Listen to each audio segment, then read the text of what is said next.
Well, I've been a journalist for almost 30 years now. Started out on a local paper in Hampshire and had a great time there. Cut my teeth really, did my indentures and moved to an agency in Reading where we did a lot of crime work, crime stories, murders, accidents. Again, great grounding, great experience. Loved 3.5 years there, learnt an awful lot, learnt a lot of tricks of the trade. And from there I moved into television, started freelancing, got a job at Central, went to ITN and joined Sky in 1996. I'm a big Portsmouth fan. That's another story, Portsmouth of course. I was kind of inspired by Ian Botham and Headingley in 1981, where he single-handedly beat the Aussies. Obviously Bob Willis helped.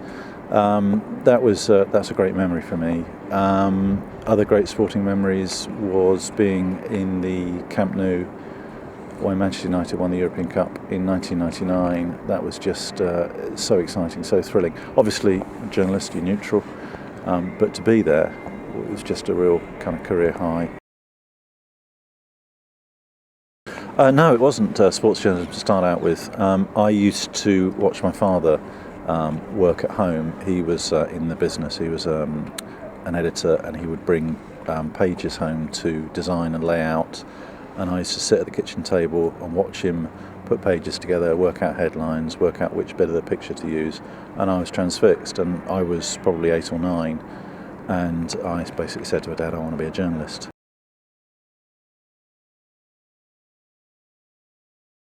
Be passionate about journalism. That's the key. Want to be involved. Journalism is a career. It's not something you can do for a couple of years and move on. You've got to have a real deep passion for news, uncovering stories, and serving the public in many ways, because that's what you're doing, especially on local newspapers. People tend to forget that's a very important angle of it. So be passionate about journalism, and be inquisitive as well. Always look to ask the right question, and always think about your viewers, your readers. That's very important too.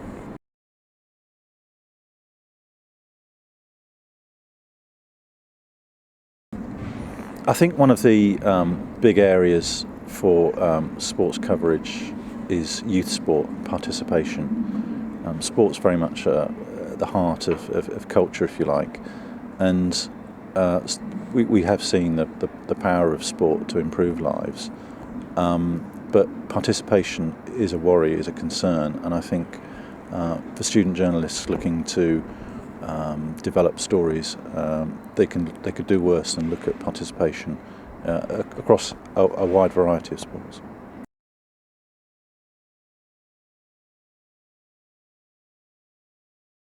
Very much so. Transfer deadline day is one of those unique days. I believe there has been a bit of a campaign to get transfer deadline day made a bank holiday, which would be fantastic. We love it because there's so much energy in the newsroom. There's so much excitement around the newsroom. Reporters are ringing up, phones are going haywire. We commit an awful lot of resources to it, but and it really is on occasion seat of the pants, because we've got so many satellite trucks out doing lives with reporters, breaking news.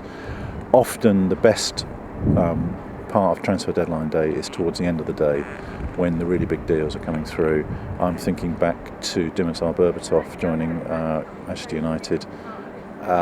Great days, and I love every minute of them.